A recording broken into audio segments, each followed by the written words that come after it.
Hi everybody, good morning. I'm doing this room Logless Hunt. Detect every attack step on Windows machine even after threat actor cleared security logs. I'm not sure about this. I didn't see that the logs was cleared, but in any case, so we have a type of scenario, something like that. He said if you are a team member, you are tasked with supporting a medium-sized company in its effort to investigate and recover from cyber attack in which threat actor cleared Windows security logs and hope to remain undetected. This is free room, guys, so we can pass the reading part. Of course, before moving on, it's recommended to be familiar with Windows Log. This is a type of a new TryHackMe room, which is like a CTF walkthrough together. So we can start. They give us scenario of the company. They have a DMZ, for example. We have server and the recovery. I'm not sure what's there. That this is the machine that we've been HR01 SR dash survey Windows 7. We've been given this one that we can access to it. Data as the VPN.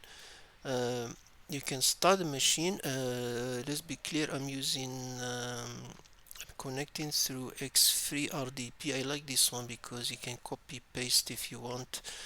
I'm already connected to it, so I like to use one of these Windows machine. I log this one straightforward. Now here this is just a direct question to test if we are able to connect to the machine and all of that. It is what is the earliest event ID you see in the security log. Sorry, not that. So if I go Windows log, I go to um, hello, come on, open.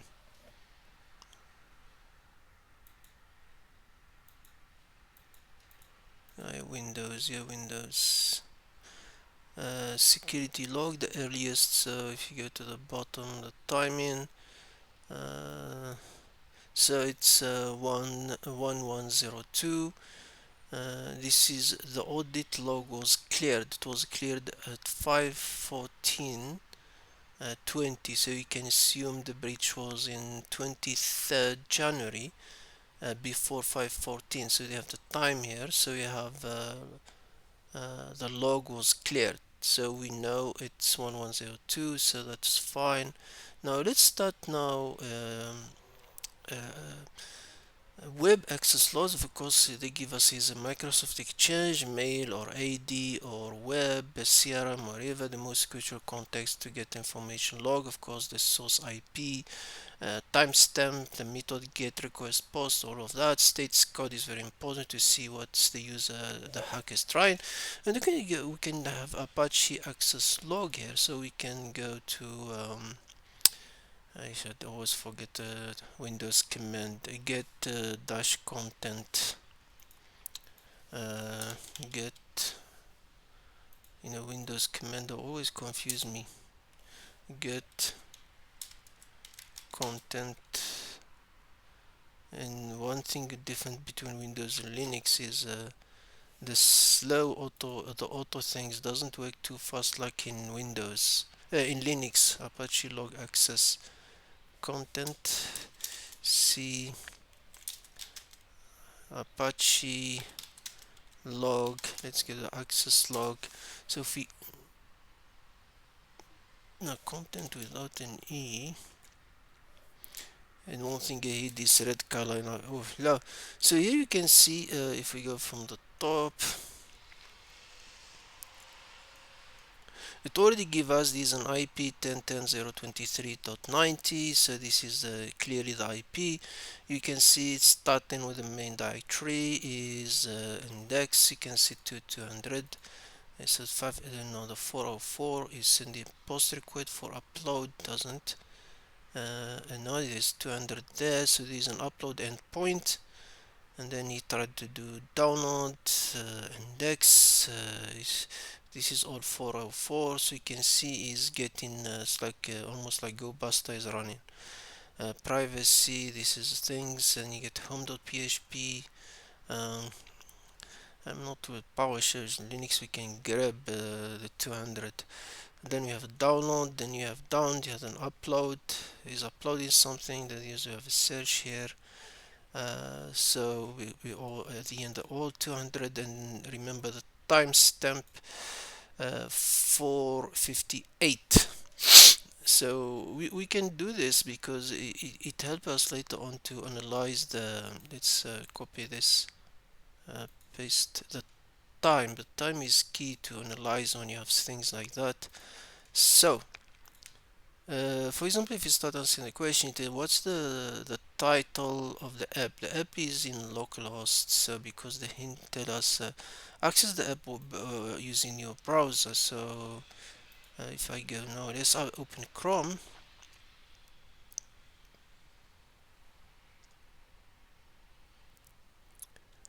Hello, my friend Chrome.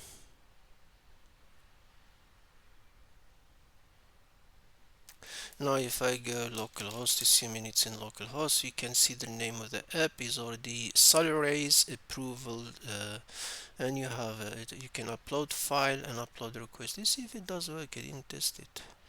Do we have any file to send? We don't have files. Huh.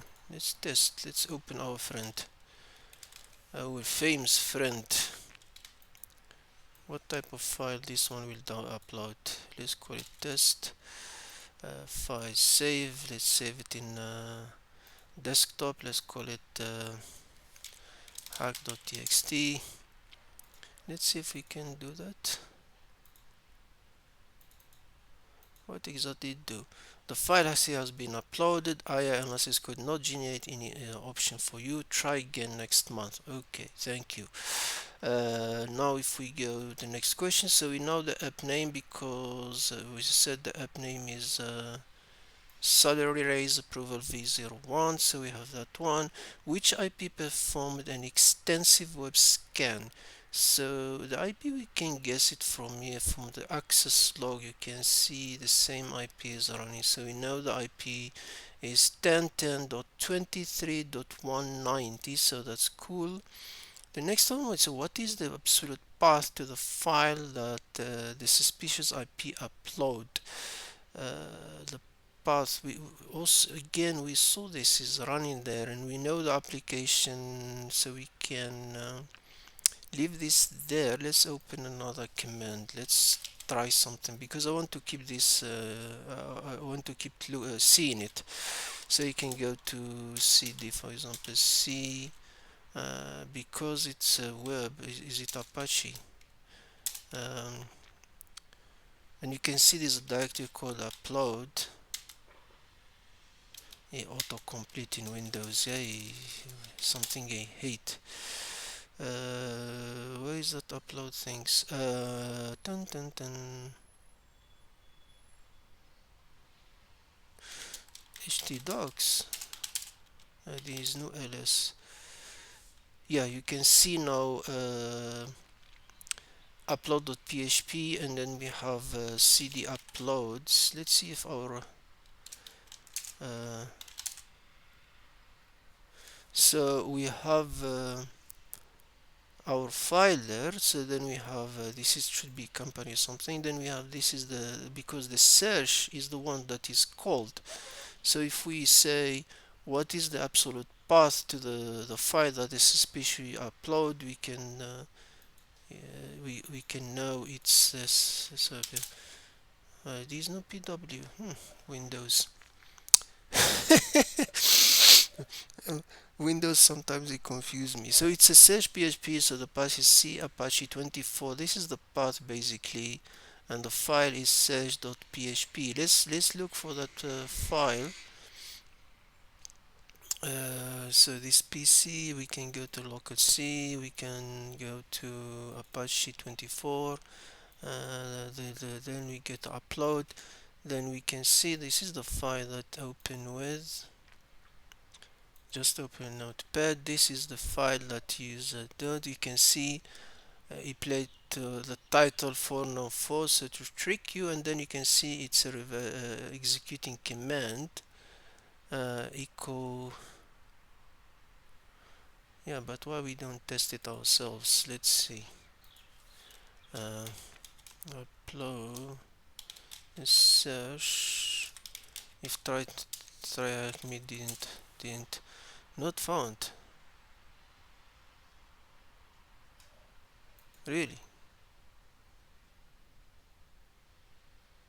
A uploads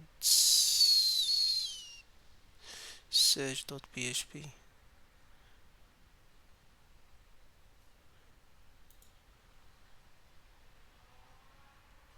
Upload search.php. Q equal Q.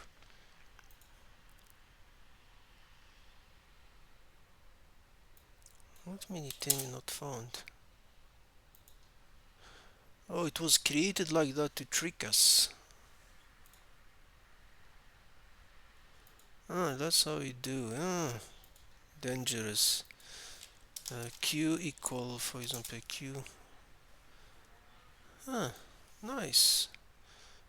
What? Let's do directly what it give me.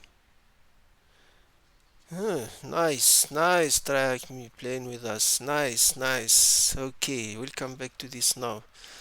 And then we found this. Then what? Clearly that the suspicious. What would you call? Look, uploading web like that. It's called web shell. So you can call it. It's new one. It's a web shell technique. That's technique you upload in shell to the server, so that's straightforward. The next one is of course the logs of PowerShell. You know, in Windows you have three places to log your PowerShell, so you can go now to where do you log your always when you do analysis you come to C, you come to users, you come to that view hidden file, you go to app data, you go to roaming, Microsoft, look for Windows, you go for PowerShell, and there in line, and then you get this. Then you can see this is ours. We did this, so you can see some command already get logged. So we've been logged there. This is not ours. This is the hacker command. The next place to look on Windows is the event log. The event log has two places. We have this one, if Windows allow us.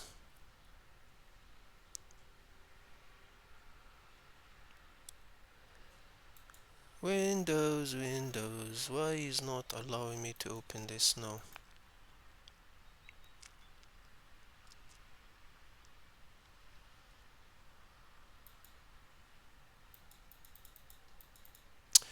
You have this PowerShell.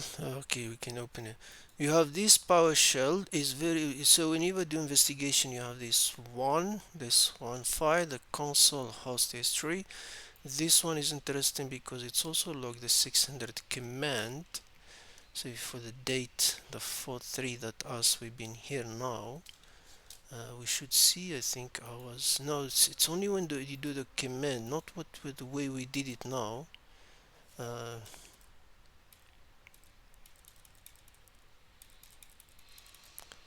I was now. This is my five. The 5/3. It's me. So it's. I don't think we'll see it here now. I'll just show you. Just hold a minute. The next one is in Microsoft itself. This one. This one is more interested than 600 logs. Say this Windows. I don't know why it's opening now. Microsoft Windows, and then you have a PowerShell here too. So when you do hack the box, and then you have the operation here.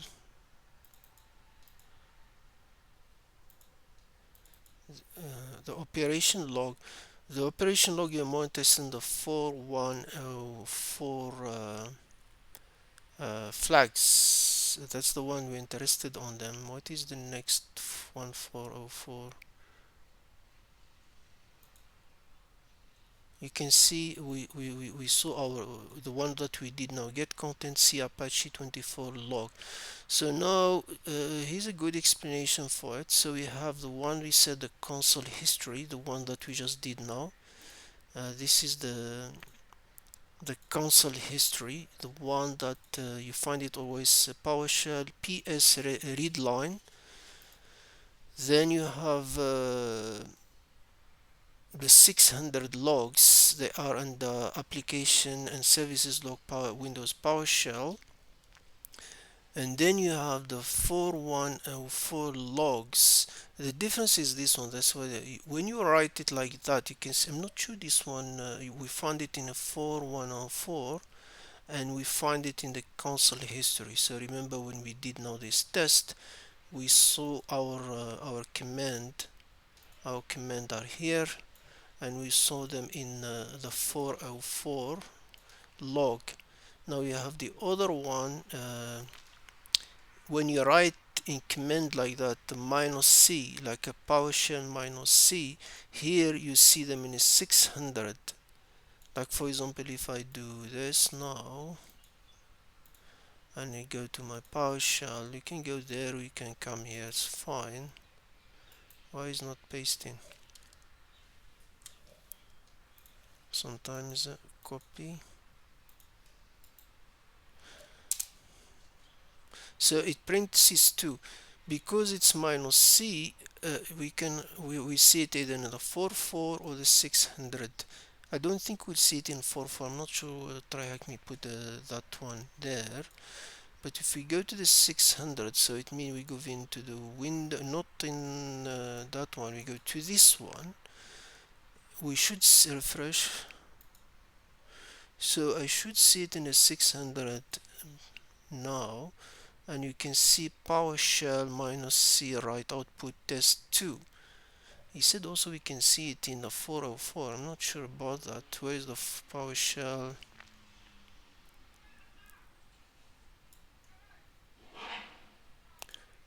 I don't think we'll see it here. 404. Do we see it here? This is script 53. This is an old one. 7. No, that's correct timing.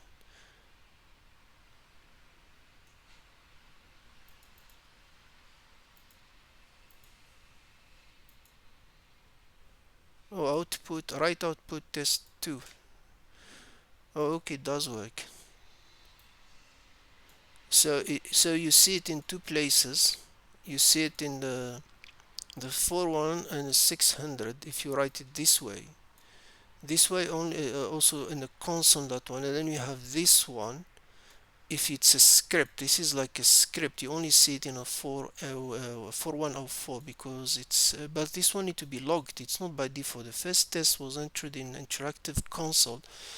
So because this one, the first one you're writing like a normal Linux commands, the second test was logged in both event ID 600 and 4104, but won't be showed in the console. It's not console using PowerShell here directly.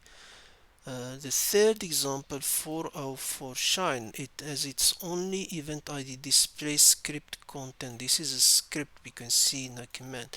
Now let's practice and see. For example, here, what was the first command entered by the attacker?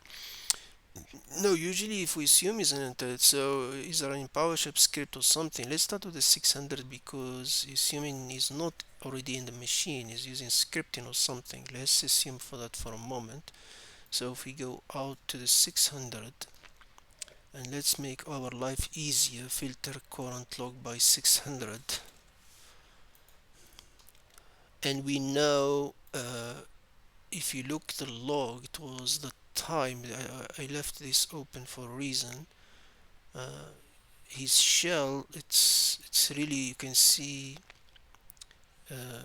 what's the timing in somehow he was able to get the search path around 450, something in 450 timing. That's when he start getting it to upload and all of that. We know is the 23rd January, so I can go jump. This is 5:30, it's me, so this one is out of the question already.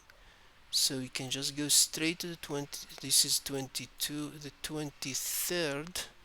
So we can go from the bottom up, but we're only interested in the 600. this is the this is 12, so he's not the hacker. So 12 o'clock is not him, so it's more at around 50 something. Let's start with the 49.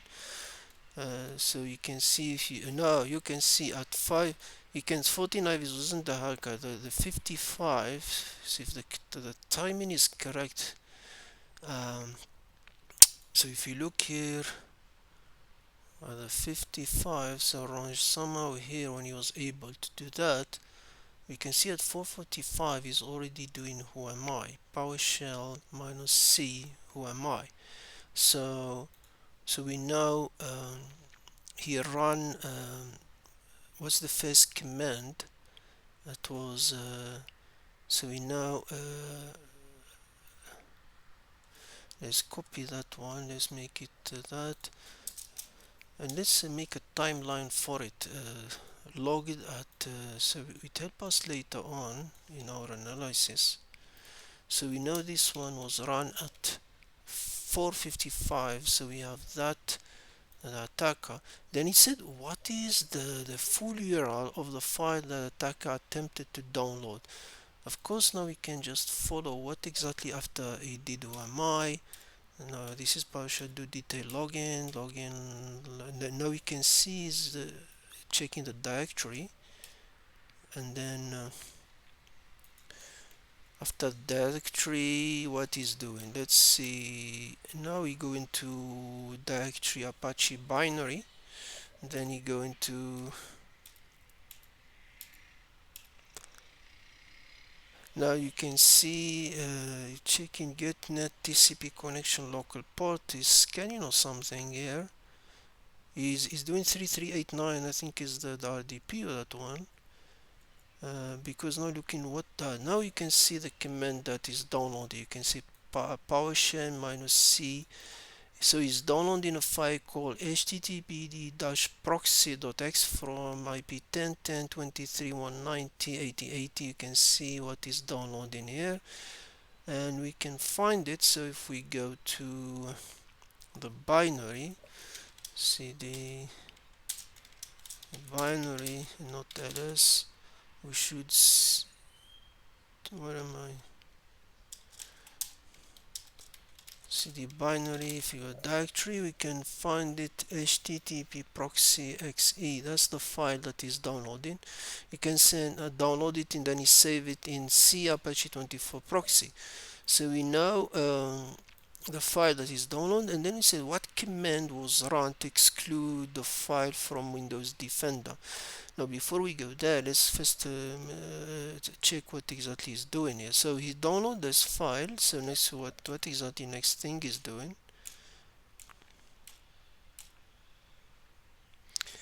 That's saving it now in the binary file. So if you go next, hold on. Now very interesting, this command is very important to our analysis. So we can look this one. Let's also make a time for it. Did I copy all of it?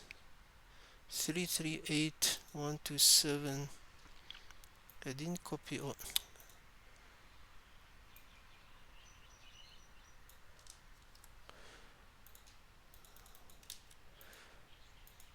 And let's log the time of it.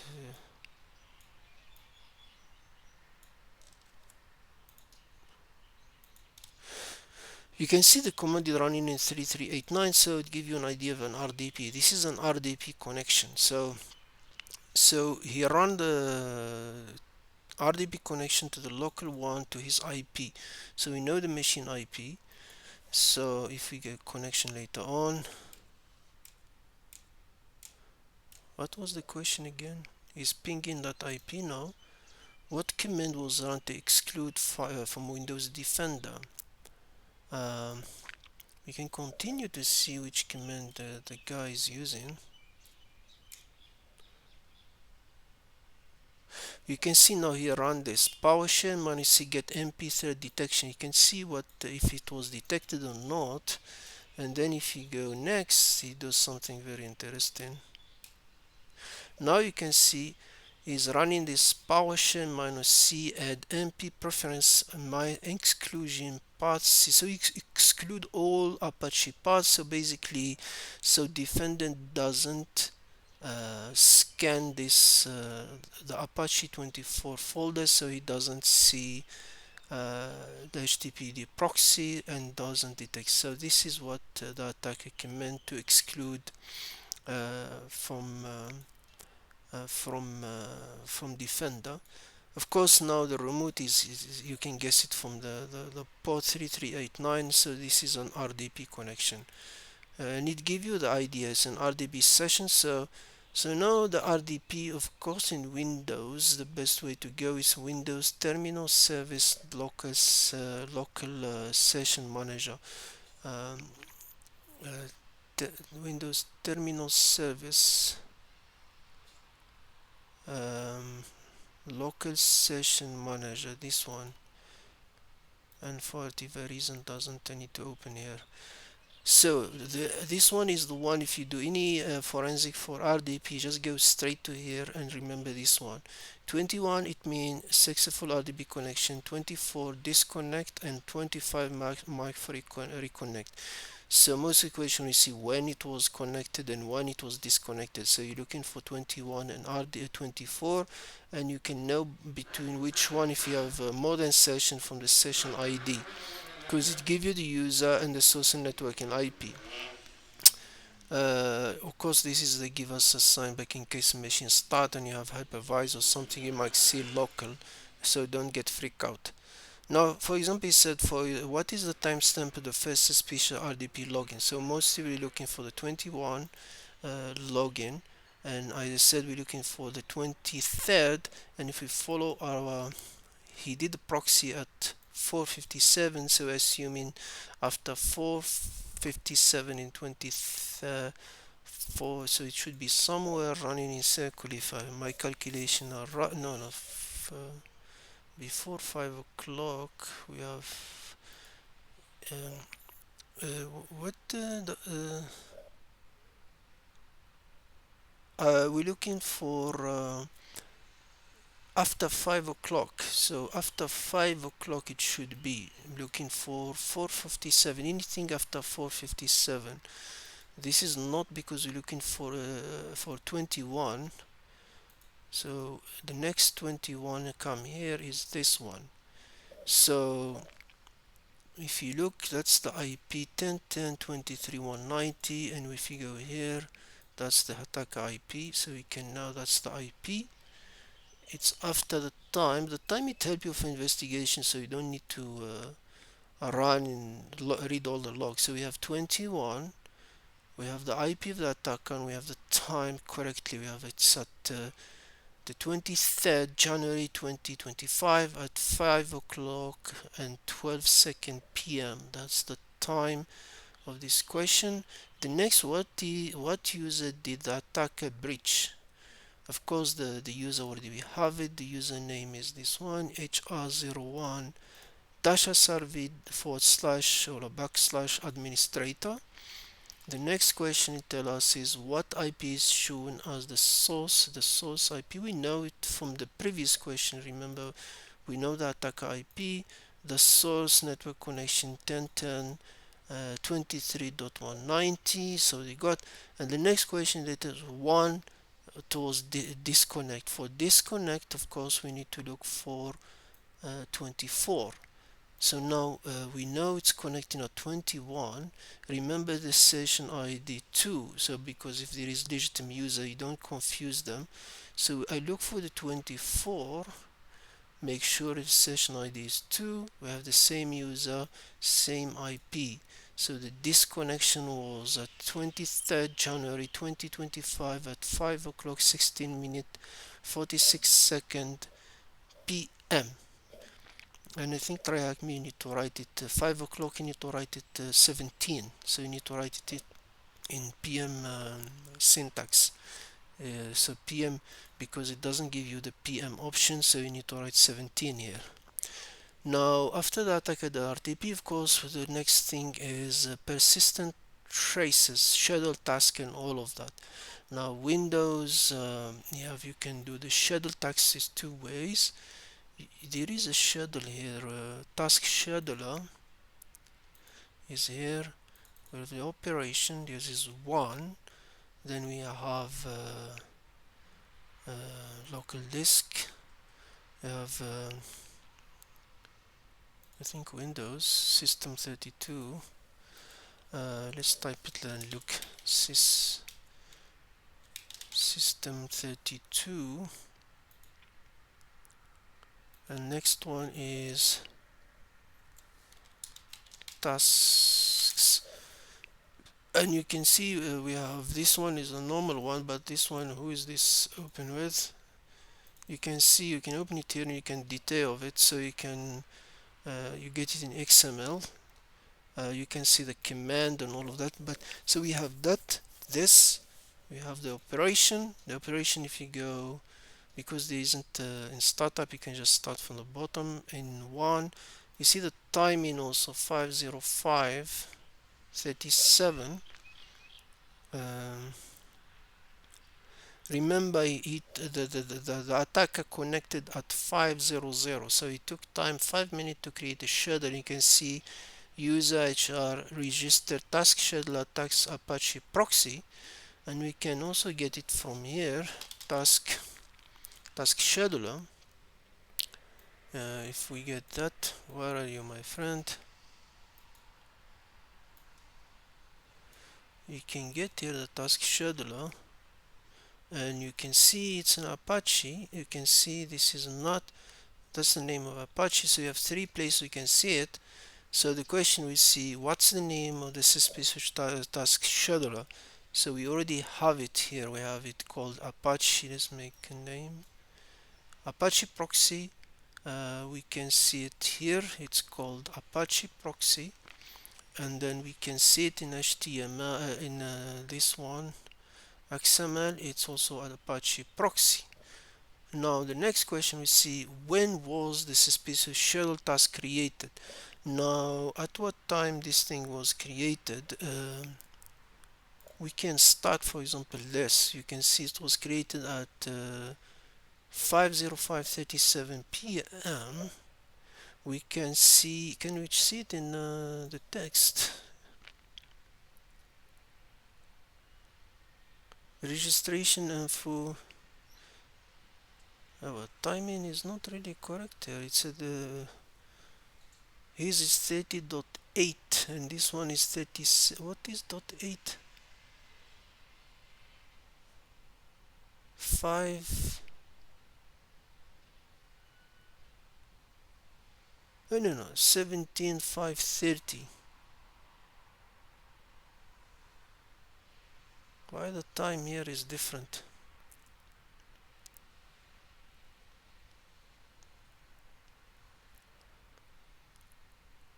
This is the command.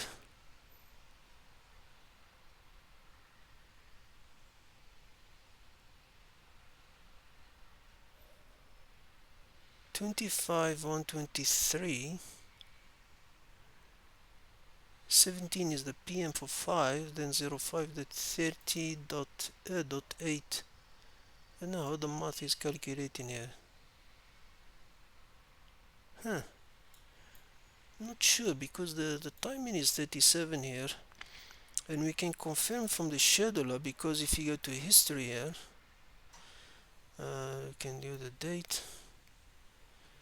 You can see it's 5:37 task registered. So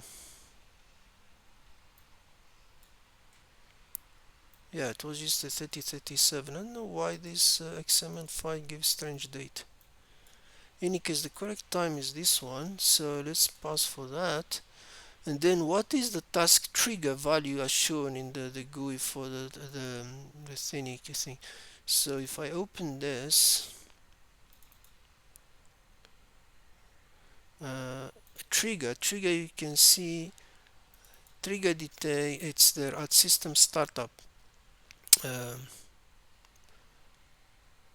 At system startup, This is the trigger detail. So the question is about more at system startup. So we know the trigger at system trust start, and then what's the full command line of a malicious task? No, this one is straightforward. You can go to action, and you can see the command here. You can even edit, for example. It run this, and then the command is this one, or you can see all of it here, or you can just see it in the text file here, which this is the Apache, and this, so it's full command C forward slash Apache binary. That's why it's a long list. The next one, credential access window defender. Window defender logs. Of course, now where is the Windows defender? So Windows, let's close this once. Uh, Windows it's Windows Defender operation. That's the log of Windows Defender. No, not operation. We go to operation. The most important, for example, is the 11116 thread detected, 1117 removed, and whenever you're familiar, if they tell him when does the firewall is disabled, you just look for 5001. So we're not interested is this 1116. If you filter in 1116, so we get the detection for it. So if you follow this, of course they talk here, for example, if you want to clear log attack, you need also to delete a database of the firewall itself, so not just clear logs. Now, what is the threat family name of the first quarantine file? The first quarantine file, of course, if you click there, it tell you name is this one, via tool win64 chisel. Chisel is like proxy, this one. The next one is what's the threat family of the next detected malware. So this one, we said the first one is chisel because the proxy is like chisel but was renamed. The next one is, you can see it's this one, hack tool window win32 forward slash mimikazi. You know, it's for still in ls dump and all of that, and you can see the file is already there. So the next question is the file, which is mean uh, um, mimi.exe. so this is the file name. The next one, I tell you finally, which some people got confused with this. The hint is said time to get back to the PowerShell logs. Remember, we have two PowerShell logs, and if you remember carefully, we found it in the first time when we tried not that one, the console. If you remember the console, it gave us cd apache, he used mimi and then used this. Now so which is the question, remember it's on one line, usually this one is the first one you run to enter the mimikazi privilege mode, then you run the command and then exit. So the question is, which mimikazi command was used to extract hashes from a SAS memory? So basically this is exactly the command. So it's not this, the T, you need to add the T on it. The exit is exit, so whenever you go to mimikazi, you run first the privilege, then you write ls dump ls forward slash inject. So the command is this one highlighted. So that's the answer for the last question. So yeah, that's basically the highlight for me. It's very nice, interesting approach that TryHackMe did. Yeah, so we can go back to our what Windows. I don't know what Windows command I know. Let's see hostname. Is there hostname in Windows? Oh, there is a hostname. So this is the shell. That's how to use enter. And then when you enter from here, then what's the next thing he did? Um, he asked there, and then he created the RDP. From RDP is he added to the task scheduler. He create the task scheduler for the proxy to run at startup. So if computer shut down after startup, and then of course he did a firewall. But firewall detect is in delete, because remember here he said this point here. Thank you very much, everybody. I hope it helped. If you have a question, let me know in the comment, and have a good day.